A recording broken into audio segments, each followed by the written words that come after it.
راجل كان سقعان، جاب حبة حطب وولع فيهم عشان يتدفى، وفجأة وهو قاعد وقعت في النار أفعى.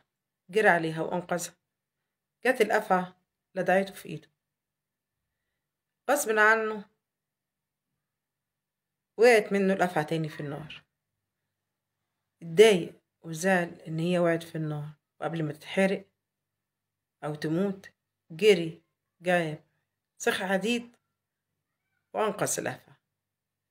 في راجل من بعيد كان شايفه، قرب منه قال له: أنت بتعمل إيه؟ بتنقذ الأفعى وهي لدعتك في إيدك؟